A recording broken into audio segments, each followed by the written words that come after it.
Hopefully we'll have some folks joining us, and thank you all for being here. Really appreciate it. Last session of the day.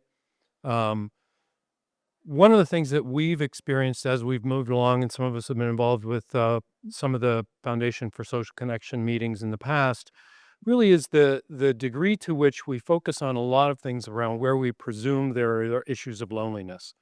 Yet one of the communities that's oftentimes not identified in this is people living with with health conditions and disabilities. And so one of the things that we've really wanted to do is to go ahead and bring that a little bit to light, and also talk about some of the issues that and approaches that we're using to address this within populations with disabilities.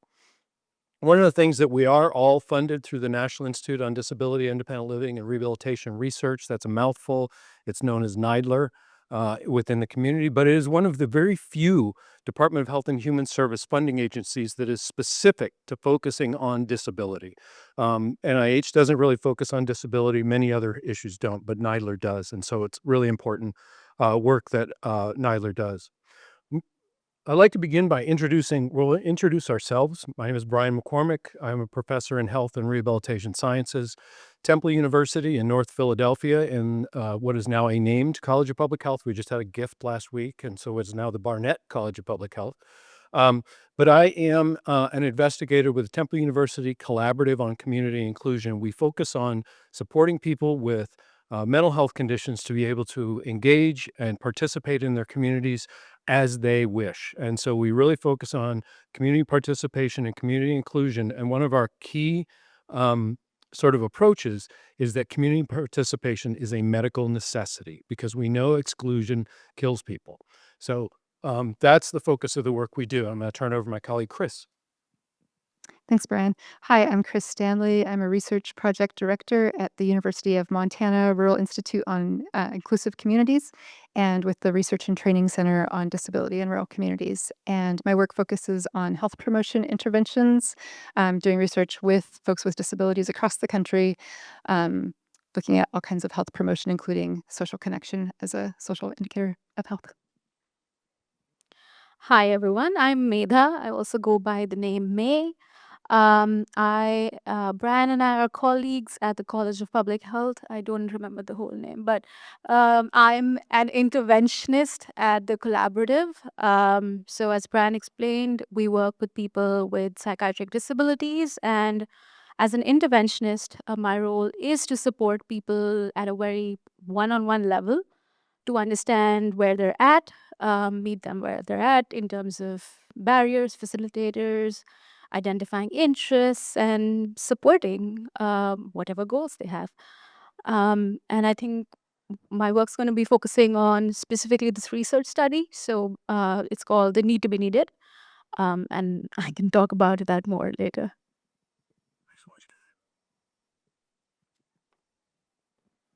So one of the things I do want to begin with, and that is partly with Chris's leadership, we always try and make sure that we do some audio description for people who may have limited visual abilities. And so the slides that we're using have decorative images on them. The images are not particularly descriptive, but they're consistent with the theme of seeds and growth. And so they're based on the conference concepts. So one of the things that we look at is the issue of loneliness among people with disabilities, and what are some of the contributing factors. The first thing is information on sort of what is the level of loneliness. Let me give you an example. When we're working on a study, we have, and I'll present some data, we did a study where we collected data from 200 adults and then 200 adults with serious mental illness. Serious mental illness includes psychosis, schizophrenia, major depression, bipolar disorder. These are highly disruptive, oftentimes long-term. And we knew that there was loneliness, but we couldn't figure out, but if we say high loneliness in this population, it might be extremely high. So we were trying to figure out, we took the top 25 percentile of adults without serious mental illness, and we mapped that number against adults with serious mental illness. 25% of adults without were above this level. 66% of adults with serious mental illness were above this level, just to show how pervasive it is. So one of the things that's important to understand is that across disability groups, levels of loneliness are incredibly high. So these are data from the National Survey on Health and Disability collected in 2022, post-pandemic. And so what you're seeing is a histogram with the red bars representing the percentage of people with that condition who are above this level of high loneliness. And so you can see whether it's intellectual disability, mental illness, physical disability, chronic illness, sensory impairments, developmental disabilities, or neurological difficulties. The number of people who are highly lonely far outnumber the number of people who are not. What the black line represents is what's estimated to be the national average of adults generally. About 15% of adults are above this level. So what this really clearly says is that this is a huge issue in the disability community and one that is pervasive. So we also are currently doing a trial, and May, as the interventionist in this trial, and one of our inclusion criteria is a high level of loneliness. We have yet to see someone fail that screening criteria. So when we start to think about what are some of the contributing factors, the National Academies of Science and Medicine, some of you who might work with older adults might be familiar with the Social Isolation and Loneliness document that was published in 2020. But they identify these things that are contributing factors in people's lives, particularly around personal factors, these social cultural factors, and then social environmental factors. And Chris, I think, is going to elaborate on some of these things as well. But some of the things that we know within people with disabilities is this, some of the personal factors, a great degree of bodily pain and physical difficulties or function. Folks experience not just one disability, but it oftentimes is related to other aspects, other health challenges. For the folks we work with, and May could talk to this too, for the folks who we work with serious mental illness, rarely is that the only challenge they're dealing with. They oftentimes have other medical challenges that affect their lives. The issue of stigma. Disability still is highly stigmatized in this country. Mental illness is one of those that is particularly highly stigmatized. And so this idea of stigma and fear of being discriminated against or actually being discriminated against are contributing factors. When we start to think about these social cultural factors, oftentimes people with disabilities do have smaller social networks.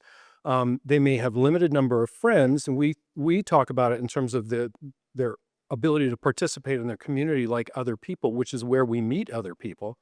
And then these connections, even with neighbors, oftentimes they have fewer connections with neighbors, and particularly for some folks, residential relocation is a reality, right? You may lose housing, move somewhere else, be relocated. And so this is also very disruptive. We also are looking at right now what's called network churn. So when we think about the social networks in which we are embedded, we probably don't experience a lot of network churn. But when you are hospitalized, you may be incarcerated, you may be relocated, you may lose a job, you may get divorced. All of those things contribute to a network that is disrupted, in which members are lost and new members have to be gained. And so this turnover is one of the things that's challenging oftentimes for folks whose lives don't have the kind of stability that other adults may have. And so building these social networks and making them longer term, because these more stable networks actually are better in terms of providing support. And then finally, social and environmental factors. Again, one of the things about disability that is oftentimes seen is the association between disability and poverty. And so it is oftentimes very hard to distinguish between what is a factor of somebody's health condition and what is a factor of the fact that they have, essentially fallen into poverty as a result of a significant health condition. And so oftentimes we see transportation as a significant issue, not just in the rural areas, but in urban areas. We see it in Philadelphia as well. But disproportionately, people with disabilities live in low-income, high-crime areas. So they live in under-resourced neighborhoods. So some of the things, just to give an example from the data that we've collected comparatively, is that oftentimes, at least within people with serious mental illness, social connection is the single most unmet need that they identify. And it's over and over and over again. And it's not surprising, because this is one of the things that we all need, right? This is why we're here, this conference on social connection. But we know that they are much more likely to live alone than other adults. Almost half of them live alone compared to other adults where it's only about 17%. So more than twice as many live alone. Um, we do focus on this aspect of isolation, and the problem with this isolation, I'll give you one example of why this type of isolation is problematic. A study I read some years ago identified how people entered the mental health system. If someone lived alone, they had a much higher probability of entering the mental health system through the judicial system. If you live alone and you're having difficulties and there's nobody there to notice, it may end up that the police are involved. And that's how you get into the mental health care system. So living alone is a bit of a risk factor in this way. They're more likely to be single and never married. This is, again, pretty high, 65% single, never married, with a 31% of adults without a serious mental illness. And we do know that they know significantly fewer neighbors, so they're less connected to even the place they live in terms of understanding and being connected to those folks. Social networks, as I mentioned, they're usually a bit smaller than other adults, more frequently other mental health system users. This isn't necessarily problematic, as there oftentimes is this sense that other folks who are going through what you're going through are good supporters.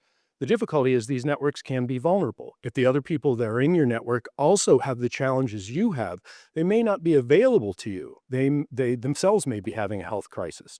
And so these networks that are made up of other, particularly mental health system users, may be supportive, but they may also be vulnerable. And then, as I mentioned, significant churn of members.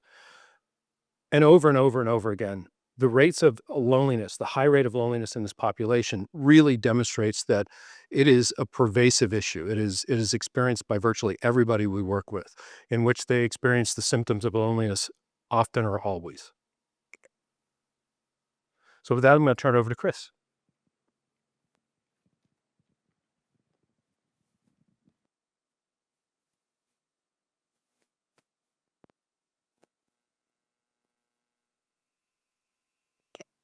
Does that work? Thanks. Okay, thanks, Brian. Thanks for that introduction and the focus on serious mental illness. So the focus that my work involves is all types of disabilities. So this could be mobility, cognition, activities of daily living, self-care, sensory disabilities like vision or hearing, or cognitive disabilities, and including mental health issues. So all of the slides I'll be presenting are focused more broadly on disability in general. So we can ask ourselves the question of, how do environmental factors interact with disability to affect social connection?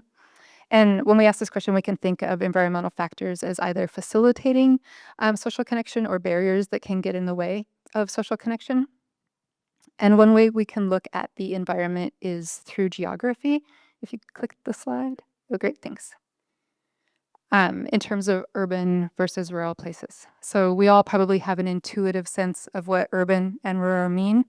But the Research and Training Center on Disability in Rural Communities that I work with references the U.S. Office of Management and Budget's categories of metropolitan for urban or non-metropolitan for rural. So to define those terms, metropolitan areas have at least 50,000 people, and they're shown in yellow on this map. And then there are two types of non-metropolitan areas. So micropolitan areas, which are shown in light green on the map and have less than 50,000 people, but have a population core of at least 10,000 people. And then non-core areas that are shown in dark green on the map, which don't have those core areas. And we can see in the image that rural areas account for the vast majority of the US. At least 72% of the landmass is shown in either dark green or light green on the map.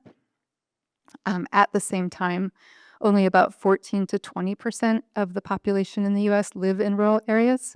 And as a result, rural areas tend to have less developed infrastructure.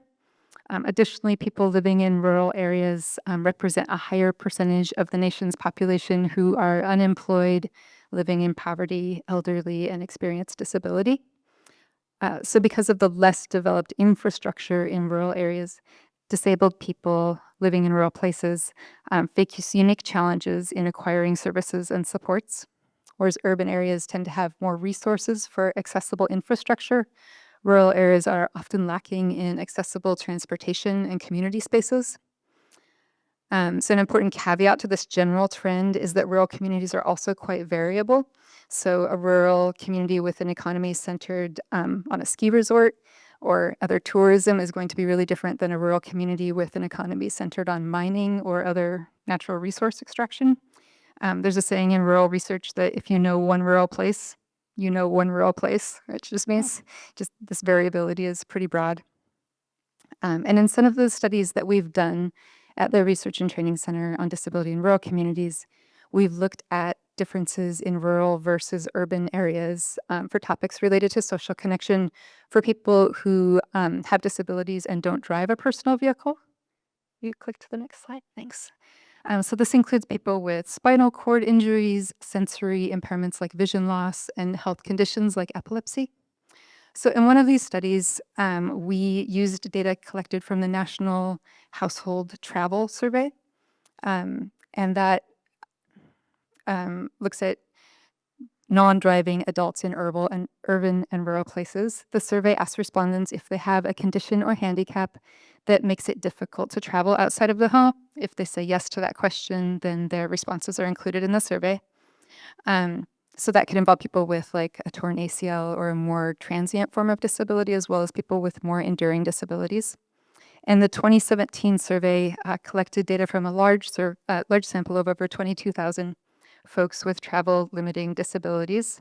We found that compared to urban non-drivers, rural non-drivers were less likely to take any type of a trip, including trips for social activities.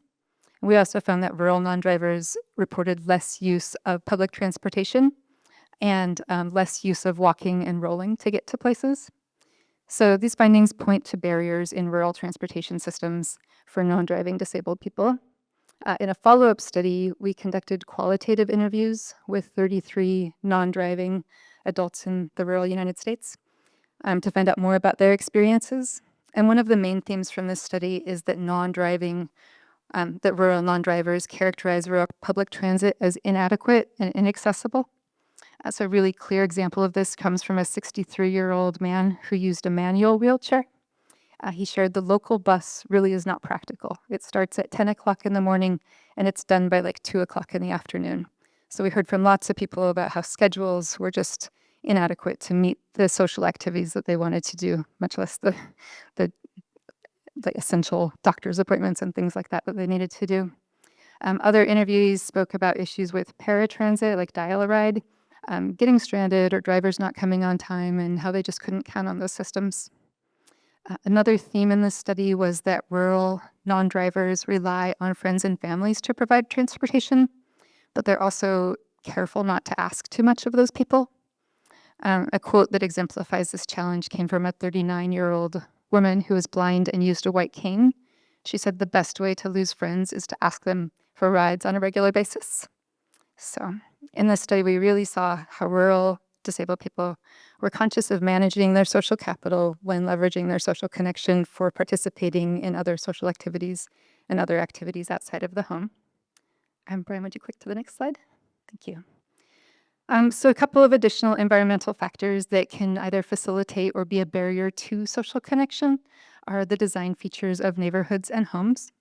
So while these issues are not unique to rural areas, they can exacerbate barriers to social connection, especially when they're combined with the less accessible infrastructure that tends to characterize rural areas. So looking first at neighborhood features, rural areas often lack sidewalks or have sidewalks that are not continuous or that have a steep drop-off where they meet the street. And that can be a barrier for wheelchair users and people with mobility limitations. So continuous sidewalks and sidewalks with curb cuts alleviate that issue. And then home features can also help disabled people to live independently in their communities and can facilitate social interactions, or they can be a barrier. So for example, a study by my colleagues Raveslu et al. Surveyed disabled adults in the US about their home features and their community participation. They found that for adults with mobility impairments, the presence of home entry steps had no effect on their non-discretionary trips, but those home entry steps did have an association with 49% fewer discretionary activities, like making trips for social purposes. compared to respondents without mobility impairments. So one of the takeaways from this study is that home modifications can increase independence and social connection. So, for example, shower grab bars can help people with mobility or self-care activities to get themselves ready and take care of their hygiene to go out and do social things in their communities. And then living in homes with zero-step entrances or with a ramp over stairs can facilitate easier coming and going to and from social activities. So whether we're looking at the larger scale of geography or transportation infrastructure or the smaller scale of home features, we can see that environmental factors interact with personal factors to influence the social connection experiences of disabled people. I'm going to pass it to Meta. Thanks, Chris. So one of the ways that we're approaching this issue of loneliness within the work that we do at the Temple University Collaborative is through this construct called mattering. And I'm curious, how many of you have heard of this idea? I mean, it's a term we all use, right? We always talk about whether something matters or not. But how many of you have heard of mattering as a construct? Okay, thank you. Some of you. So mattering as a psychological construct is something that's not really been studied for as long as other things. So one of the first really statements of it is by McCullough and Rosenberg. You may know the name Rosenberg from Rosenberg's self-esteem scale, but Rosenberg and McCullough really start to conceptualize what is mattering on a psychological level. And so mattering, the way that we talk about it, is most easily understood in three constructs. First of all, awareness. Are others aware of us and our presence? Right. So one of the items, and the items on the bottom are from some of the measures that we use. Do people feel that they're almost invisible? Like there's nobody who even sees them. We had a deaf student in our program, and one of the things she said is oftentimes, because she had an interpreter, that people would just completely ignore her and talk to the interpreter. They wouldn't look at her, they wouldn't talk to her, and they just acted as if she wasn't there. And so this idea of awareness is one of the first things that we think about. Are we even seen in our environment?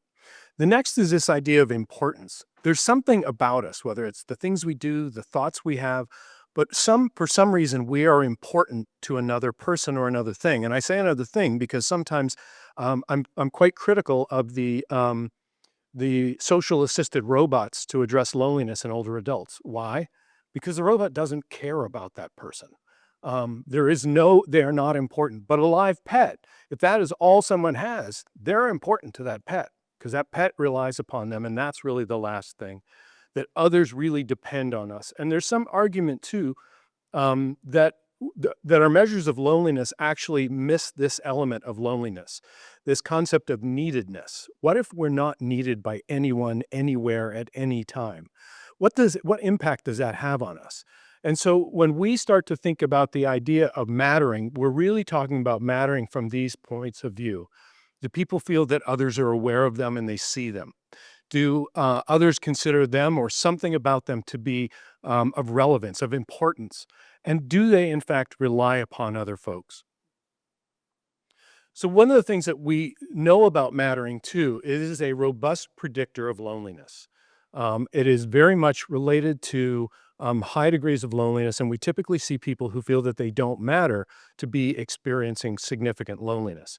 Not surprisingly, many suicide prevention campaigns actually have latched onto the mattering idea, because when people feel they don't matter to anyone, they're at much more risk of harming themselves. It definitely provides motivation for engaging in relationships. People wish to matter. Now, this can come back with a negative outcome as well. When people feel that they are invisible to others and they don't matter to others, it can have a very depressing effect on their lives, or it can result in very violent attempts to matter. When people really want to demonstrate, you've ignored me, you're going to see me. So we see this as potentially one of the negative outcomes of people who feel they don't matter. It is associated, at least within people with serious mental illness, with recovery orientation. We know that people who feel that they matter actually deal with stresses and are more resilient and are able to deal with even mistreatment by others. And so mattering is really a resilience resource. And it's not surprising, also associated with meaning in life. That is, we when we matter, we have a sense that there is some greater purpose in life, that others around us are a part of our lives, that we are not alone. And so, mattering really, in this case, really does reflect this sense of our connection, but being needed. So one of the things we know about mattering and social connection is that mattering develops in relationships of reciprocity. I come from a rehabilitation background. In rehabilitation, we always help other people. We just help other people. We help other people. But we don't think about the reciprocal aspects of that, right? What if all of your relationships with other people, you are the recipient of care. You're the recipient of support. This goes back to a story that I tell, some of the earliest research I did on social support. We asked people, if you needed a ride, who'd you ask? If you lost a job, who'd you talk to? If you needed to find a job somewhere, who would you talk to? We never asked the reverse. We never asked, who comes to you for a ride? Who asks you for advice? And not having that part of the picture is really a missing piece of the puzzle. Because what if nobody needs you? What does that say about where you exist in your social worlds? And so, really trying to see how it's through reciprocity, both the giving and receiving of care, of support, of affection, that we see this sense of mattering building. We do know that there are certain populations that may have limited opportunities for reciprocity, and May's going to talk a little bit about some of the things we're trying to work on. But oftentimes, the people who have limited opportunities for reciprocity may be in some situation in transition. Not surprisingly, adolescents were the first people examined. What is that age? That's an age in where people are moving out of a family of origin. And how do they do something that actually counts? Not to use the word mattering to describe mattering, but that actually matters, right? It's not some cute little thing we're going to pat you on the head for doing, but actually doing something real. Um, we also see that older adults, again, transitioning out of those relationships in which they were the givers of care. They were the ones who were the givers and now may be transitioning into recipient role. Um, People with disabilities, as we've mentioned, we also recognize that folks who are economically disadvantaged may be very difficult and have few opportunities to be givers, to be ones who are recognized for what they have to offer, as opposed to just being seen for what they need. Um, and so this is really the basis of a lot of the work that we're doing at the Temple University Collaborative on a project called Need to be Needed.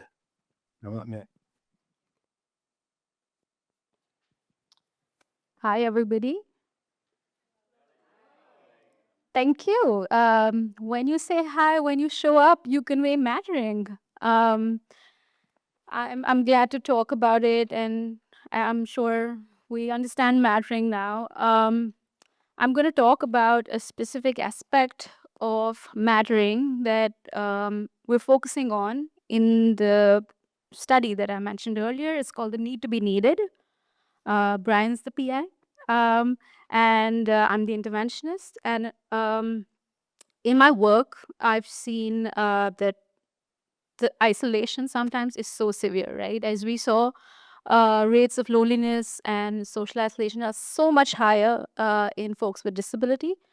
Um, Sometimes it's a result of their mental health condition, but sometimes having the mental health condition, being lonely, also makes things worse, as we understand, right?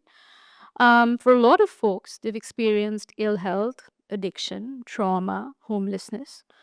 Um, and it's taken them away from community life, going to a concert, showing up for a friend's birthday, uh, being in the community.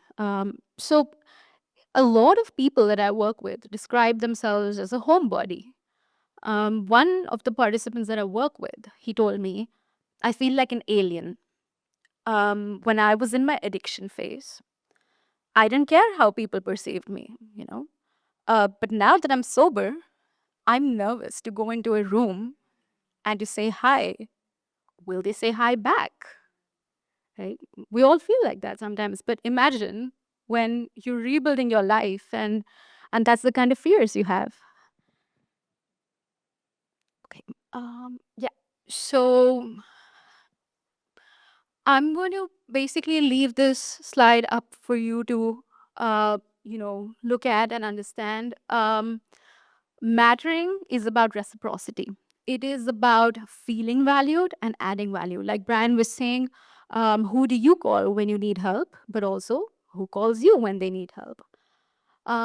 And the three aspects of mattering are all in here. And to get together really well in terms of feeling valued and adding value. Can I move to the next slide?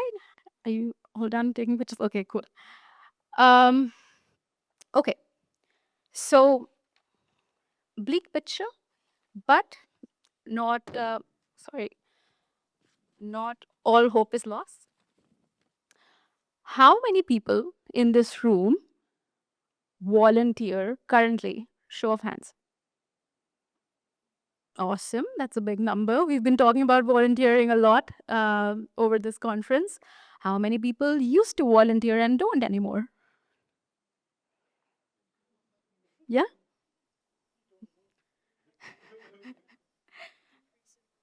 Yeah, decrease for sure. Volunteering can be really intimidating. I know this because I feel that way.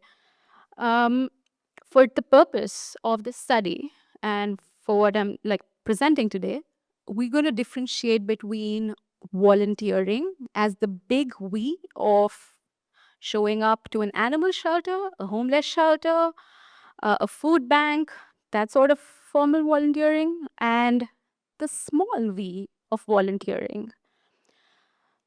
It sounds funny, I know, but I will explain. So when we talk about the big we, usually, it's those things we do to save the world. Yeah.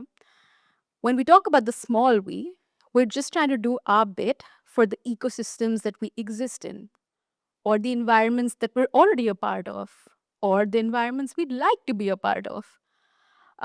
Just to take an example, imagine the park in your neighborhood. Imagine going there frequently. You might not have to imagine, you may already access it. But you like going there because you like nature, you like people watching. I love people watching.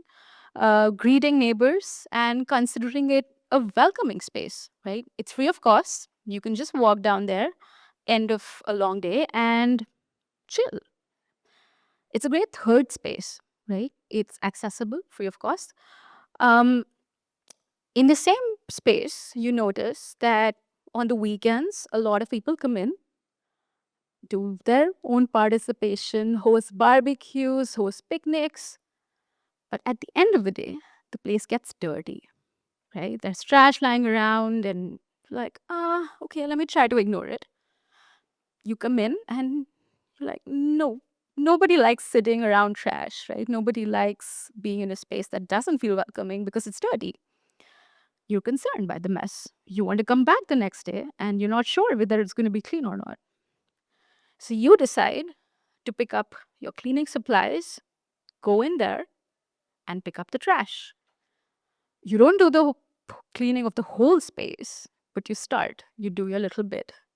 And maybe in that process, one of your neighbors sees you and joins along.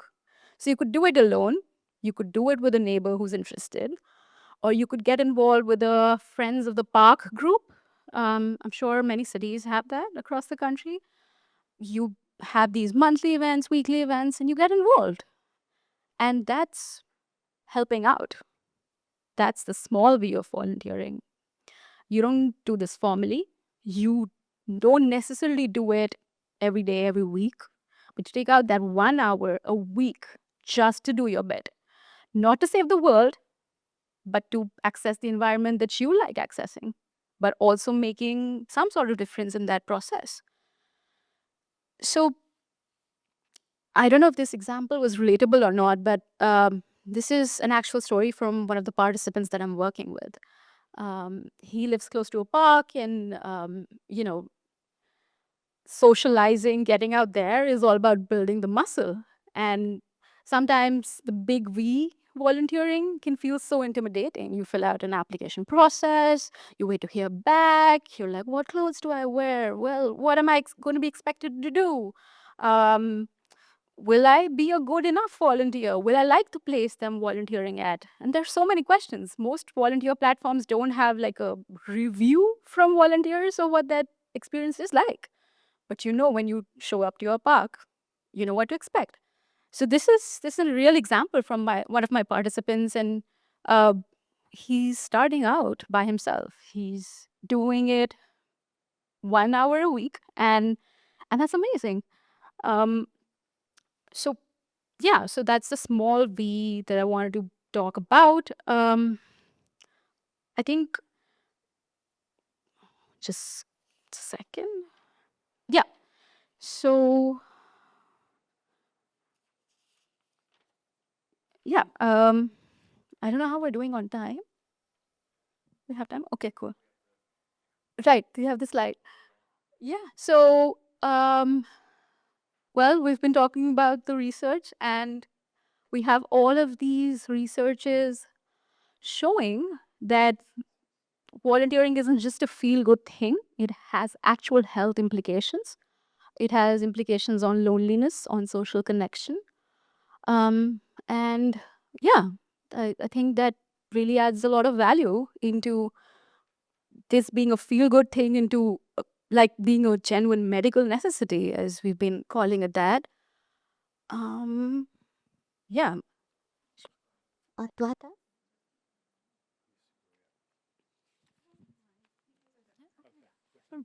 People pendant analysiert schon mir open up the down. No, Kashi.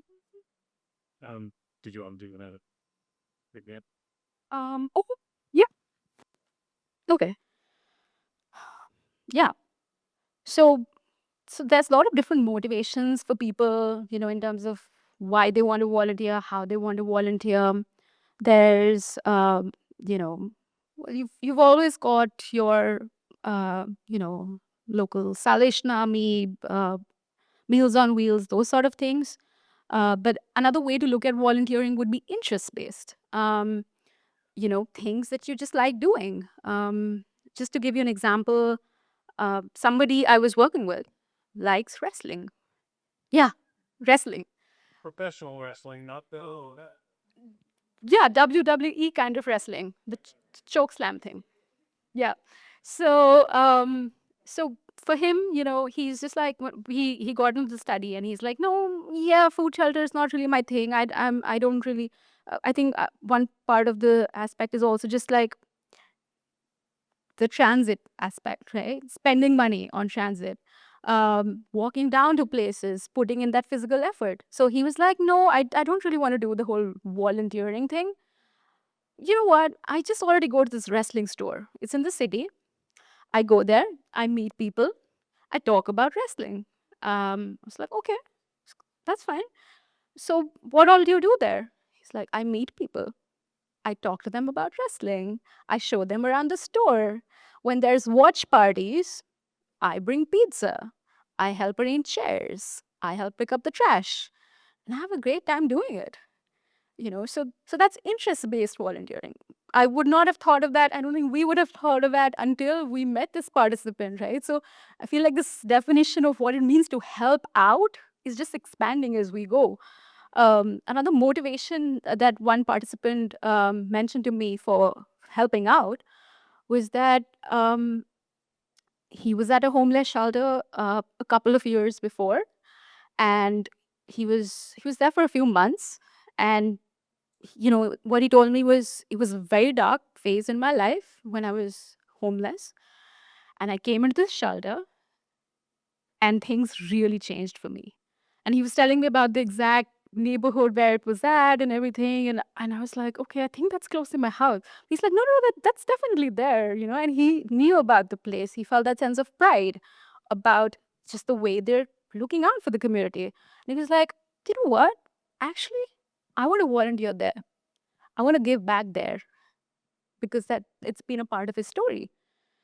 So lot of different motivations. So it could be interest-based, it could be cause-based, it could be informal, it could be just showing up one specific day and helping out. And what that does is that it provides a sense of connection to the space that you're in. So it could be your neighborhood, it could be a nonprofit that looked out for you when you were down and out. It could be your interest, right? So you're getting involved, you're showing up, so people are aware of you. We were talking about awareness, we were talking about importance. You're responsible for those set of tasks, and people rely on you for completing them, right? And you build friendships along the way. You show up, you continue showing up because you feel welcomed there. Um, so yeah, mattering, that's why is like, I see that in real time. The mattering is a component of self-esteem, because it really does people good to feel welcomed and to be part of things where they're not just being seen as recipients of help, right? We were talking about yesterday in the volunteerism session that volunteering has been historically seen as people who have privilege are sharing that privilege. But like, we can all do our bit. We don't have to come from that space. Yeah, I think that mostly covers everything. Yeah, great. Um, Thanks, man. that's So we've got a couple of questions we're going to do. I mean, some of the things that I was going to also add in this conversation were one of the reasons that we looked at volunteering as the heart of this Need to Be Needed project. Really was that through engaging in activities where somebody has an interest, you're likely to find other people with that same interest. One of the best ways, I mean, we build relationships based on a big word called homophily, which simply means we're like each other on some level. And sometimes that's like, I care about pets, I care about animals, you care about animals, we're both at the shelter. Now we have something in common immediately to talk about. And that's how our relationships actually build. They build around shared interest. And so through whether it's informal little v volunteering or big V food bank volunteering, we're already in a presence of other people with similar interests, and it helps to build that relationship.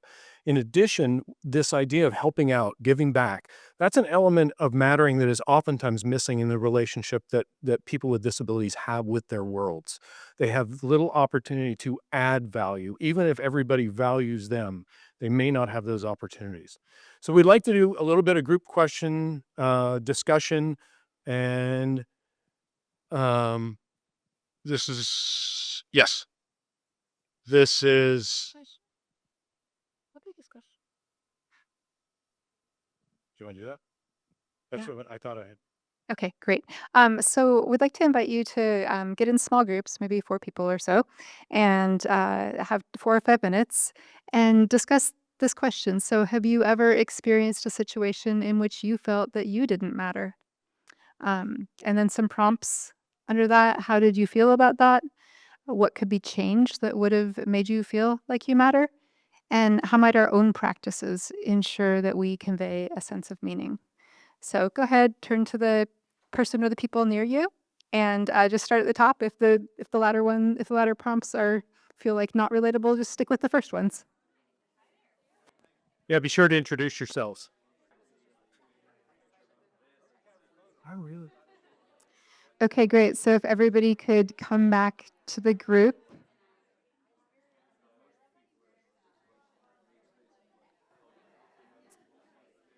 And we're going to invite one person from each group to share. For sure.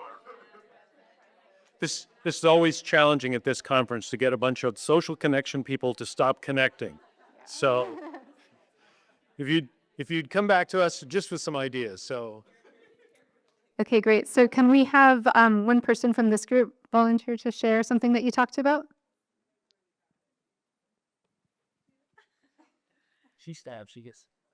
Oh, Um, my name is Finley, and something that me and Huntley talked about was how can we, I'm trying to remember the exact phrasing of the question, but like let people or change practices to help people feel like they matter. And so one thing that Hunley posts out. Yes, how might our practices ensure that we convey a sense of mattering? Um, Hunley talks about how he kind of shares with people that they are his 2 a.m. friend, which is when he can call them and at 2 a.m. and trust that they will answer and be there for him. And so I thought that that was really meaningful, just communicating that to some people, because I think you may think that in your head that, oh, yeah, Joe is my 2 a.m. friend, but I don't know if he feels like I'm his 2 a.m. friend. So I'm not going to call. But I think communicating that to let people know that you see them and that they they are valuable to you. Yeah, thank you so much for sharing. Yeah, that's a great way of framing some mattering, is that you could rely on somebody at that time of the night. Great. How about somebody from this group? I can't. Super can't. Yeah. So taking a little bit of a different angle on this, I was thinking of times when, because there have been a few times where I felt I didn't matter, but there have been times where I've noticed, or I've even been told, that I made other people not feel like they mattered, particularly around like taking up a lot of space in conversations, or thinking like, oh, like my idea is like the way that we're gonna do this. Of course, as like a white cis male, like a lot of that has come up for me, and so going down to that third bullet of what can I do better, even just being aware of how much space I take up in a conversation, or even just now amongst the three of us, I was really careful about being the one to take the mic. Um, that's one of the ways that I try to convey a sense of mattering. It's like helping make sure that I share the air, and for people who might not have as much opportunity or be as comfortable speaking up, that like when it's comfortable and safe for them, that I can kind of elevate and share the mic. Yeah, thanks for sharing that introspection and that vulnerability. Yeah. How about somebody from this group?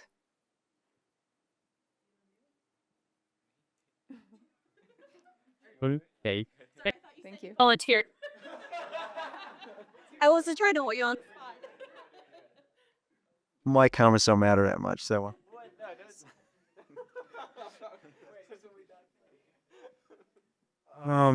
just I think I'm gonna share with you, like, there's this musical Chicago, if you've ever anybody seen it, and there's this little song called Mr. Cellophane, and there's like the key line of like, people look right through me, walk right by me, and don't even know my name. And so I guess it captures that sense of like that, just feeling that sense of absolutely not mattering at all, or like people just don't even notice or care to know, or let's see or know my name at all. So I don't know. I mean, I think we all kind of shared some different experiences of that in our workplaces and academia, or kind of as younger kids, like we're kind of feeling that sense of I don't belong to this group, club, team at all. Good point. That's one of the things I've sort of changed in my own behavior, is I always make sure I recognize people. Like I work and live in Philadelphia. I ride the train. Uh, Anytime I get on the train, there's some guy over there just waiting to help people, but most people walk by him, don't even notice him. I say good day to him every day. So, making sure that those people we don't know, but they're in our lives every day, that they're not invisible to us. Okay. Lots of interesting experiences being shared.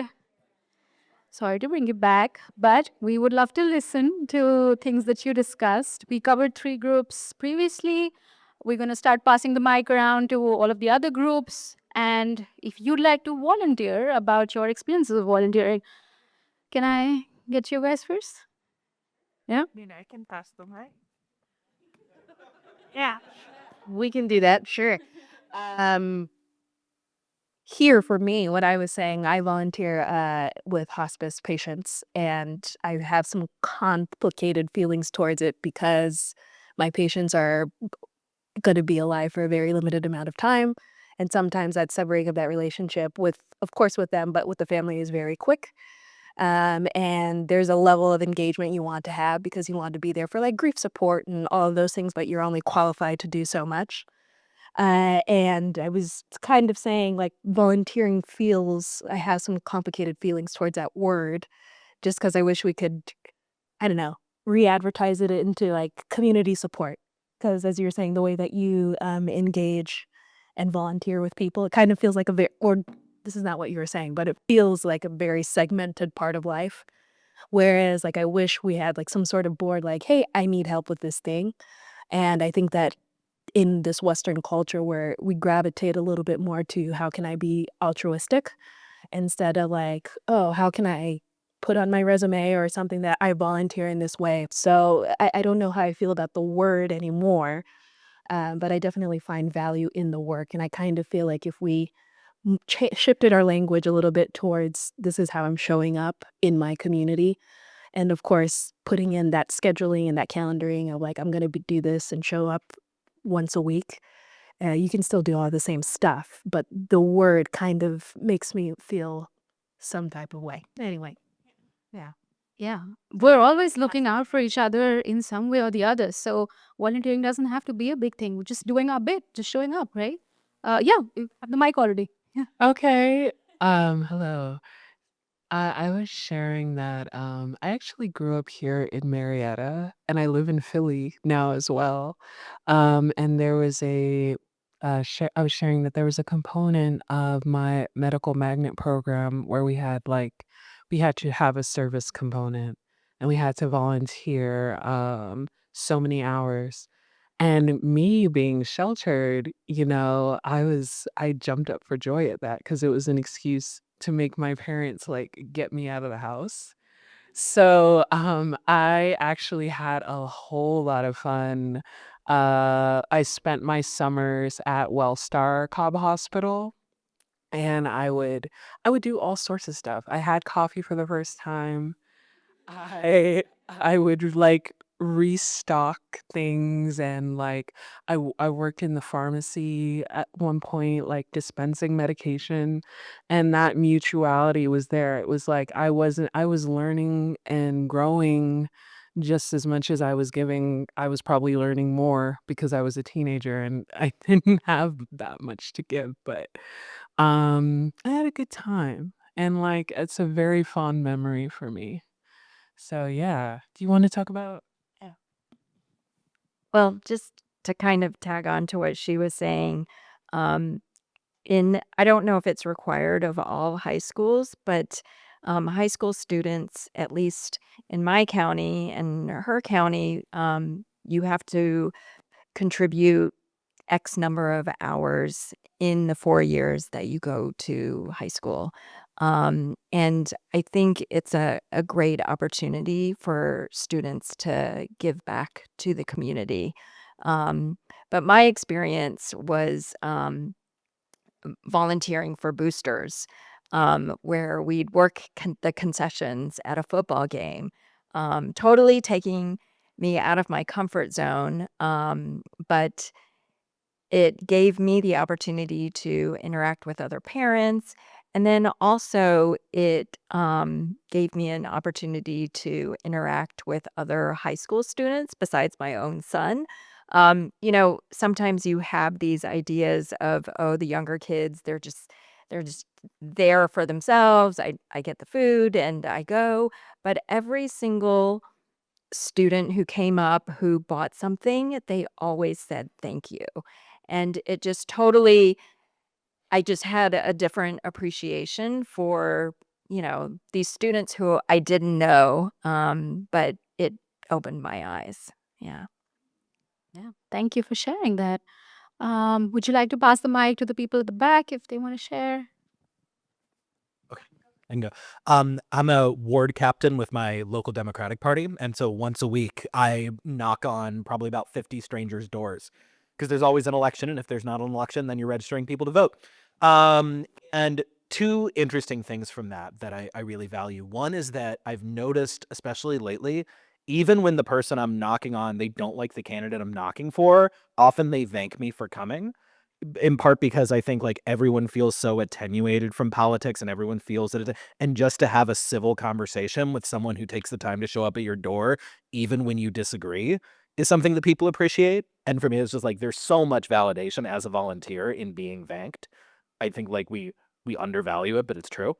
And the second thing that I notice is just like by doing it specifically in my neighborhood, because I moved back to the area I grew up in, I run into a ton of people who like knew my siblings or like were parents of friends of mine. And it's nice to make those unexpected connections when you're volunteering and I think easier to do that in the context where you're kind of volunteering as a co-equal to someone rather than like in a giver, but an opposite of giver relationship. Yeah, awesome. Last group over there, any thoughts? Oh, I helped get the feral cats in my neighborhood fixed. Great. Um, yeah. But my neighbor who feeds all the feral cats does not agree with it ethically. So she thinks they should come to you, and once you build trust, you get them fixed. I disagree. So Yeah. I don't think I'm winning over folks. Thanks. We had one more group. Is there anything? Whoa, I almost fell. I think just the thing that really struck me is we had talked about how important the volunteer and service opportunity is that is ongoing, and that's where real mattering kind of digs in. And even more so when there's a shared life experience or a shared group affinity. And so that really got me thinking about just engaging folks who may not be engaged in service and volunteerism within their own communities. Yeah, great. Thank you. So we have just a couple of minutes, and so one of my favorite social commentators is Kurt Vonnegut. Vonnegut has this quote: "The worst thing that could happen to anyone is never be used by anyone for anything. Thank you for using me, even though I never wanted to be used by anyone for anything." But this idea of never being used by anyone for anything, and how damaging that is to who we are as people. And that really was one of the things, and it's the only time I've ever written a grant where I did a quote from a novel. And it worked. I asked somebody else, like, is this going to sink it, or is this going to work? And it didn't sink it, at least. So we want to provide a few minutes. We've got some resources here, some of the work that we do at the collaborative here, and some of the documents we have on mattering, some of the work that Chris and colleagues are doing at the Rural Institute, on the Peer Collective, and on the transportation work that they're doing. But while we're doing that, we have just a few minutes left to open any questions or comments or thoughts. Yes. First. Gotcha. I can talk really loud. I was a teacher. Do you have the same kind of data for youth that have disabilities and how they are feeling in terms of loneliness and mattering? So our work is really, and at the Rural Institute, it's adults as well. Yeah. So our work is pretty much along adults. We do have a colleague at Temple who is looking at transition age youth. The word transition is now a red flag word, but transition age youth, meaning youth moving into adulthood. And they are looking at some of those. And one of the things that we know in loneliness research generally is that that's the age where loneliness levels in the general population are the highest. Yeah. You need a mic? No, I'm good. Okay. I just want to say thank you so much. I think this is such a reporting section, and I'm just so thrilled by all the work you presented and also this like very clear solution. I just want to share a story because I actually couldn't believe all these problems that you presented the solution. I'm like, oh my God, that's your family. Because my younger brother has high support needs, autism in the Wicker rural area in Illinois. He started volunteering at several different animal shelters and also at Free County, and entirely transformed his life. And the reason why he's able to do that is because because these places aren't like flooded with volunteers. They're like, sure, come on by. It's like really loose. He doesn't have to like commit to a specific schedule. Obviously, he can come like he's able to, and that makes that work really, really well. And so I just wanted to say that it's a good story. It is possible, and I just really appreciate it all. Yeah. Thank you. Thank you. Chris, and then Huntley. And I think we'll be out of time then. I heard a lot of young kid things, and one of the phrases they use is FOMO, fear of missing out. Right.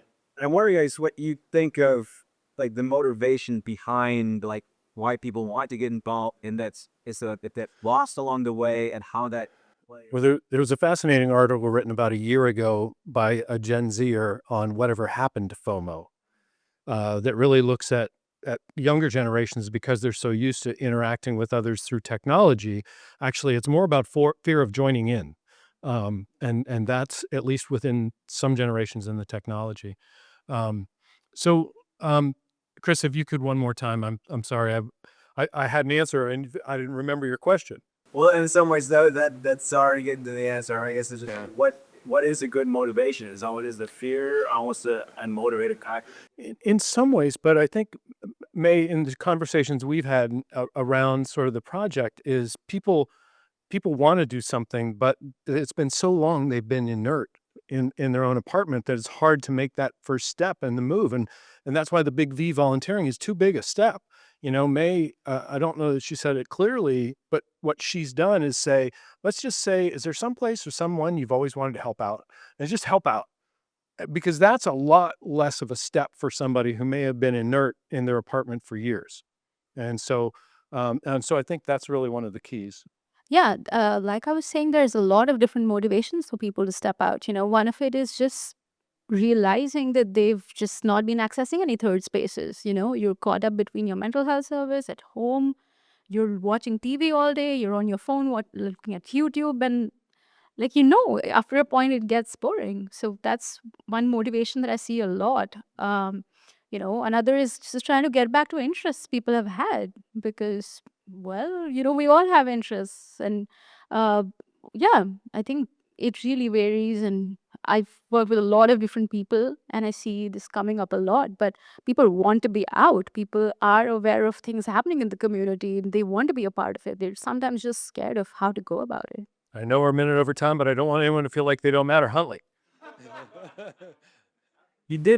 I don't think I remember you guys addressing like autism or other disabilities. So that in terms of loneliness, those folks were in that data. He's autistic and his whole ministry or profit is about, we're different. Right. Would you understand how we're different or how we look at things differently? Yeah. Yeah. So this issue of loneliness, in fact, a colleague at Drexel University in Philadelphia really is just starting now on a multi-year project around loneliness in autistic young adults. And so I'm working with her on that project. And so mattering is one of the constructs that we've included in the work that we're doing to understand, when people feel like they matter or don't matter. So thanks, everyone.